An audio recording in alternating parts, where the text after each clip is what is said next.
नमस्कार। आज हम व्याकरण का टॉपिक कारक करेंगे। कारक की परिभाषा।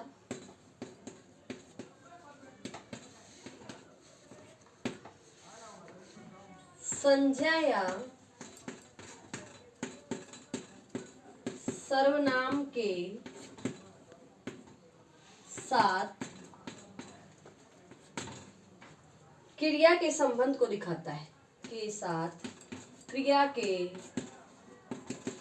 संबंध को दिखाता है।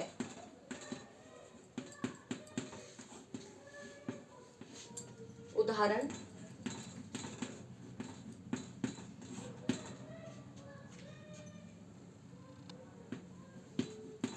आराध्या, या आप यहाँ कुछ भी लिख सकते हैं। आराध्या ने चित्र बनाया। सबसे पहले देखिए हमें क्या देखना है। संज्ञा ये है, फिर क्रिया क्या काम किया है, चित्र बनाने का काम किया है। अब हम इसमें क्या लगा है, ने।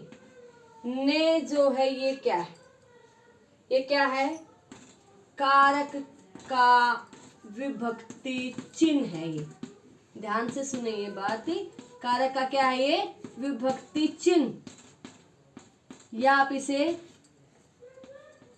परसर्ग भी कह सकते हैं, जिससे हमें कारक की पहचान होती कि इस वाक्य में कौन सा कारक है। ध्यान रखें, विभक्ति चिन्ह या परसर्ग। कारक के प्रकार 8 प्रकार, ये परसर्ग, जिनसे आप पहचान करेंगे कौन सा कारक। कर्ता, कर्म, करण, संप्रदान, अपादान, संबंध, अधिकरण और संबोधन। कर्ता ने कर्म को करण से के द्वारा, संप्रदान के लिए अपादान से अलग, संबंध का के की, अधिकरण में पर, संबोधन हे अरे। हम जब भी कारक की पहचान करेंगे तो इन विभक्ति चिन्हों के माध्यम से करेंगे। जो भी विभक्ति चिन्ह होगा वही कारक उसमें हो जाएगा। कर्ता कारक, जिस संज्ञा सर्वनाम पद से क्रिया की जाती है उसे कर्ता कारक कहते हैं, अर्थात काम के करने वाले को कर्ता कारक कहते हैं।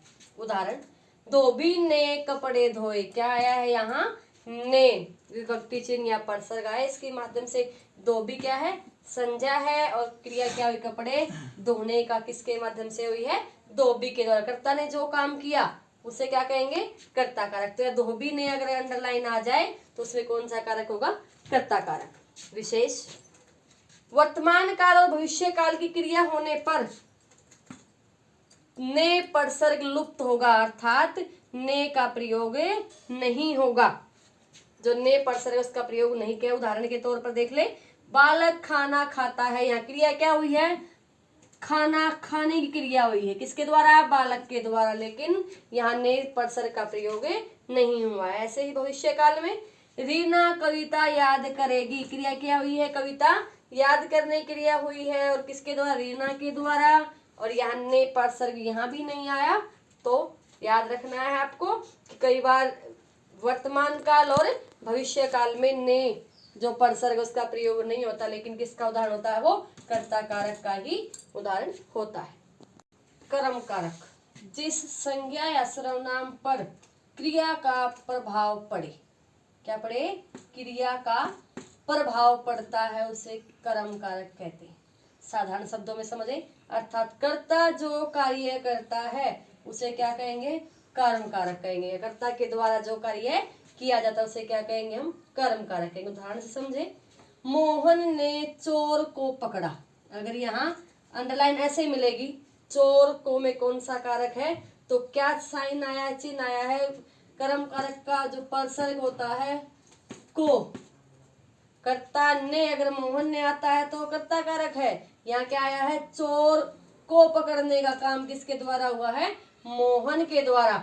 यानी क्रिया का जो प्रभाव किस पर पड़ा है, संज्ञा और सर्वनाम पर पड़ा है। तो कर्ता जो कार्य करता है उसे क्या कहेंगे, कर्म कारक कहेंगे, या संज्ञा या सर्वनाम पर क्रिया का प्रभाव पड़ता है उसे कर्म कारक कहते हैं। अब देखो, मोहन ने चोर पकड़ा, यहाँ को परसर्ग का प्रयोग नहीं हुआ है, फिर भी कौन सा है, ये कर्म कारक है। कई बार को परसर्ग का प्रयोग ना हो करके वाक्य की जो सेंस है वो पूरी होती है, तो वहां भी कौन सा कारक होगा, कर्म कारक होगा। राम ने पत्थर को लिखा, यहाँ तो मैंने को परसर का प्रयोग कर दिया है, लेकिन नीचे वाले में को परसर का प्रयोग नहीं किया है। राम ने पत्थर लिखा, इसका भाव वो भी सही है और इसका भी सही है, तो आप यहाँ पत्र को परसर के बिना भी इस वाक्य को आप कर्म कारक के उदाहरण में लेकर जाएंगे। करण कारक से के द्वारा, ये क्या है, इसके विभक्ति चिन्ह या परसर्ग है।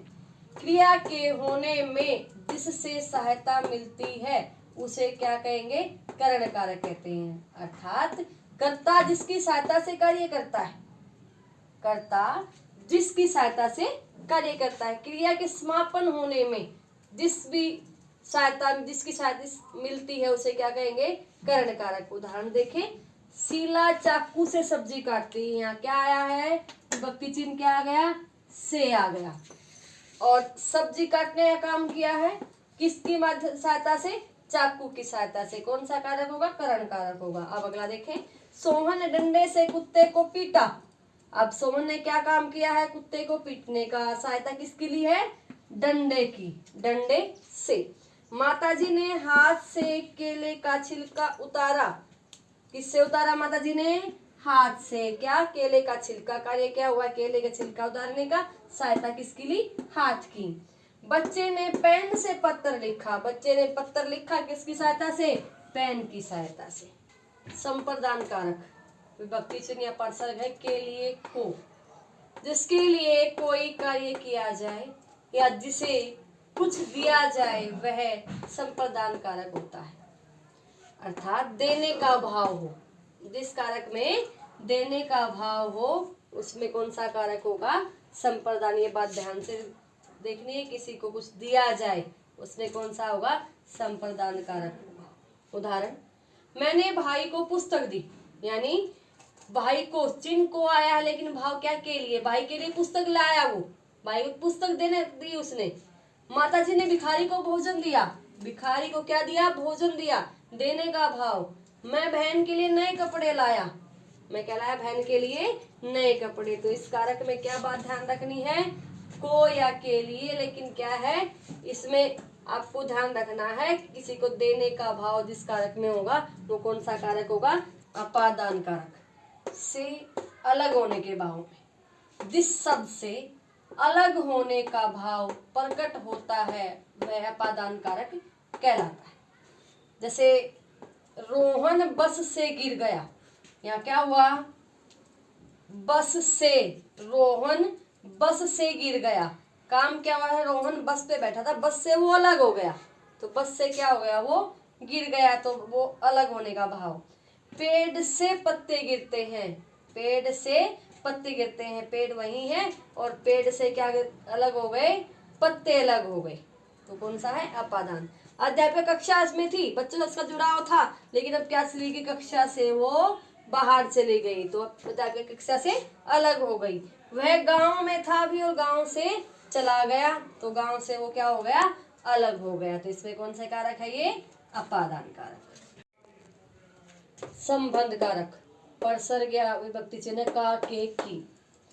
जो संज्ञा या सर्वनाम शब्द वाक्य में दूसरे संज्ञा और सर्वनाम से संबंध दिखाता है वह संबंध कारक होता है।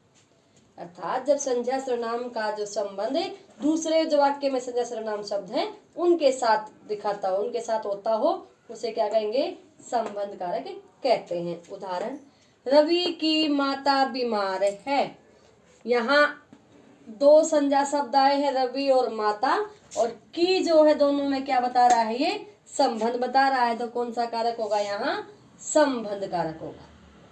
आज राजू की बहन स्कूल गई है, राजू क्या है, यहाँ संज्ञा है, बहन संज्ञा है, और इसका जो संबंध कौन बता रहा है, की, राजू की बहन स्कूल गई है।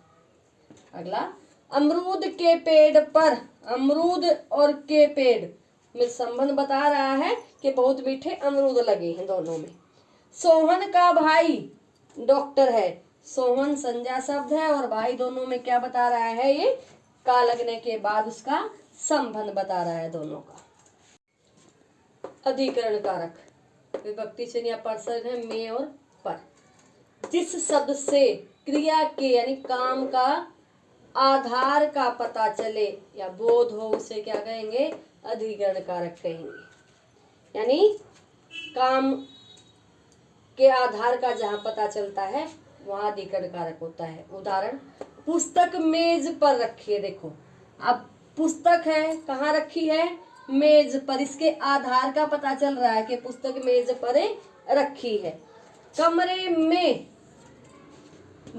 कमरे में क्या रखा, सामान रखा है। या सामान का जो है क्रिया का पर क्या हो रहा है, आधार पता चल रहा है कि सामान का रखा है, कमरे में रखा है। सैनिक घोड़े पर सवार होकर, घोड़े पर किस पर सवार हुआ, सैनिक होकर चला गया सैनिक घोड़े पर। यहाँ क्या पता चल रहा है, आधार का पता चल रहा है कि सैनिक किस पर सवार था, घोड़े पर सवार था। संबोधन कारक जिसके पर सर्गीय विभक्ति चिन्ह है, हे अरे।